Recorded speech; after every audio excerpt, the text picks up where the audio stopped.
Halo semuanya, pada video kali ini kami dari kelompok 1 akan menjelaskan mengenai kabinet pertama di Indonesia setelah pembubaran RIS. Nah, yaitu adalah kabinet Natsir. Pertama-tama, sebuah kabinet dipimpin oleh seorang Perdana Menteri. Nah, kabinet Natsir ini dipimpin oleh seorang Perdana Menteri yang bernama Muhammad Natsir. Siapa itu Muhammad Natsir? Nah, Muhammad Natsir itu adalah seorang politisi. Nah, sebelum dia merangkap menjadi politisi, dia juga pernah bersekolah dong, pernah punya profesi lain dong. Nah, pada latar belakang pendidikannya, dia pernah bersekolah di HIS, MULO, dan juga AMS. Nah, selain dia pernah belajar di sekolah-sekolah Belanda tersebut, dia juga pernah mengajar di salah satu sekolah Belanda pada tahun 1930 hingga 1932. Nah, sebelum dia menjadi politisi, dia bekerja sebagai seorang jurnalis. Nah, setelah jadi seorang jurnalis pada 1938, dia masuk ke sebuah partai politik. Nah, partai tersebut bernama Partai Islam Indonesia. Dan selain dia bergabung, dia juga menjadi ketua partai tersebut dari 1940 hingga 1942 di cabang Bandung. Lalu setelah pendudukan Jepang, dia bergabung dengan partai lain, yaitu yang bernama Majelis Islam ala Indonesia, yang pada tahun 1945 di-ban. Nah, setelah itu dia bergabung dengan Partai Masyumi. Nah, Partai Masyumi ini partai di mana dia yang membantu dia dalam masuk ke dalam kabinet tersebut, membantu memimpin kabinet tersebut. Nah, sekarang saya akan menjelaskan beberapa kebijakan Kabinet Natsir. Tapi sebelum itu, kalian tahu nggak sih, Kabinet Natsir ini yang bikin kita terdaftar sebagai anggota PBB loh. Berikut ini kebijakannya dari Kabinet Natsir. Pendaftaran Indonesia sebagai anggota Perserikatan Bangsa-Bangsa atau PBB. Kedua, persiapan penyelenggaraan pemilihan umum. Dan yang terakhir, pelaksanaan program ekonomi bernama Gerakan Benteng. Nah, kebijakan luar negeri dari Kabinet Natsir ini adalah bebas dan netral, walaupun dalam kenyataannya masih bisa dibilang condong ke negara-negara barat. Pada bulan September 1950, Indonesia diterima resmi sebagai anggota PBB. Kemudian pemerintahan Natsir mengalami keuntungan ekonomi yang terjadi karena sedang perang Korea, yaitu naiknya harga komoditi. Hal ini membuat adanya pendapat tentang ekspor dan biaya ekspor dari para politisi yang berkuasa di pemerintahan.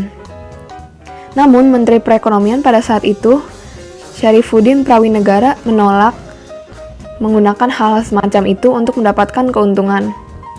Kabinet Natsir lebih berkonsentrasi pada pemulihan kembali perekonomian dan pemulihan keamanan negara. Kemudian mengenai sistem ekonomi Gerakan Benteng atau program Benteng adalah kebijakan ekonomi yang diselenggarakan oleh pemerintah Indonesia dalam masa demokrasi liberal yang membina pengusaha pribumi dan mengatasi kesenjangan antara pengusaha pribumi dengan pengusaha keturunan. Kemudian, ada juga program kerja Kabinet Natsir yang lain, antara lain menyempurnakan pemerintahan, memperjuangkan penyelesaian masalah Irian Barat, yaitu dengan bekerja sama dengan Belanda. Yang terakhir, menggiatkan usaha keamanan dan ketentraman.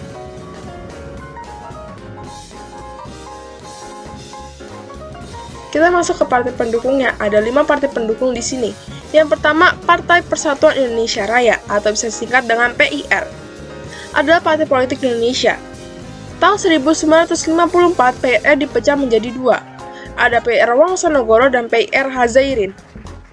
Pada pemilihan umum legislatif Indonesia, pada tahun 1955, PIR Wongsonegoro memperoleh suara sebanyak 178.841 suara atau sekitar 0,47% dan mendapatkan 1 kursi DPR. Sementara PIR Hazairin mendapatkan 1 kursi di DPR, masing-masing mendapatkan 2 di Konstituante. Partai yang kedua ada Partai Sosialis Indonesia atau bisa disingkat dengan PARSI, adalah sebuah partai politik Indonesia. Partai tersebut didirikan di sebuah pertemuan di Yogyakarta pada 13 November 1945. Pertahanan Amir Syarifuddin menjadi ketua dari partai tersebut.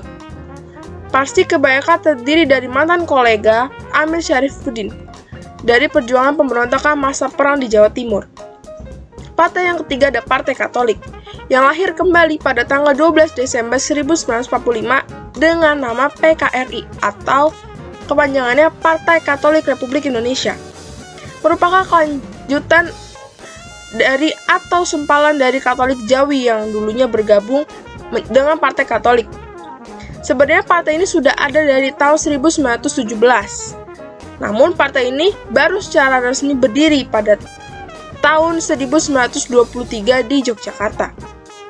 Didirikan oleh umat Katolik Jawa yang dipimpin oleh F.S. Harijadi.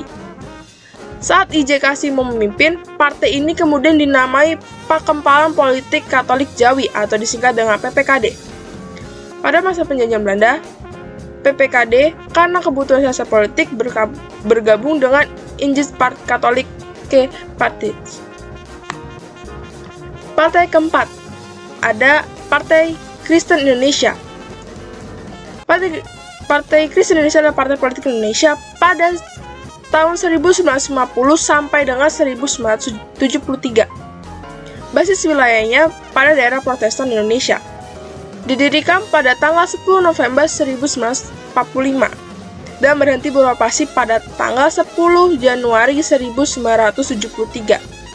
Pendiri partai ini adalah Wilhelmus Zakaria Johannes Leimena, Todung Sultan Gunung Mulia, Sabam Sirait, Sophia Kriut, Saladin Sarumpait, Edward Doran Damanik, dan masih banyak lagi. Partai kelima dan partai terakhir adalah Partai Syarikat Islam Indonesia, adalah salah satu partai politik yang pernah ada di Indonesia yang berideologi Islam. Secara historis, PSII berasal dari Syarikat Dagang Islam atau bisa disingkat dengan SDI, yang didirikan di Solo pada tahun 1905.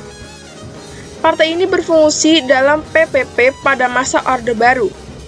Dan tahun 1998, PSII dimunculkan kembali oleh H. Taufik R. Cokroaminoto, keturunan HOS Cokroaminoto, salah satu pemimpin PSII tahun 1912. Kelebihan Kabinet Natsir. Pada kelebihan Kabinet Natsir mencakup beberapa keberhasilan yang diperoleh dari Kabinet Natsir sendiri. Di antaranya Kabinet Natsir mampu mengubah ekonomi Indonesia yang pada mulanya ekonomi kolonial menjadi ekonomi nasional. Kelebihan lainnya, Indonesia menjadi anggota PBB serta Indonesia melakukan perundingan dengan negara Belanda untuk membahas masalah Irian Barat, dan itu terjadi untuk pertama kali. Seperti itu. Selamat siang, hari saya akan menjelaskan kelemahan Kabinet Natsir. Jika dilihat daripada kelemahannya, Kabinet Natsir memiliki beberapa kelemahan yang terekam dalam sejarah. Beberapa yang diantaranya yaitu memiliki masalah dalam mengatasi keamanan internal sehingga terjadi beberapa pemberontakan seperti gerakan Andiasis dan Apra. Dan yaitu Kabinet Natsir juga mendeklarasikan hukum darurat terlalu banyak sehingga memiliki respon negatif dari partai lain. Lalu, Kabinet Natsir juga direkam gagal dalam memperjuangkan Irian Barat karena dia memiliki jalan keluar untuk mengatasi permasalahan ini. Dan yang terakhir, penyelewengan dana yang diberikan kepada pengusaha nasional melalui bantuan kredit sehingga pada penerapan Sumitro tidak mencapai target yang diekspektasikan Kabinet Natsir. Apa yang menjadi penyebab jatuhnya Kabinet Natsir? Jatuhnya Kabinet Natsir disebabkan oleh kegagalan Kabinet Natsir dalam memecahkan masalah Irian Barat serta adanya mosi tidak percaya dari partai PNI. Mosi tidak percaya ini terkait dengan kebijakan Kabinet Natsir dalam mencabut peraturan pemerintah mengenai DPRD dan DPRDS. PNI menganggap peraturan pemerintah nomor 39 tahun 1950 mengenai DPRD terlalu menguntungkan Partai Masyumi. Sekian presentasi dari kami. Terima kasih.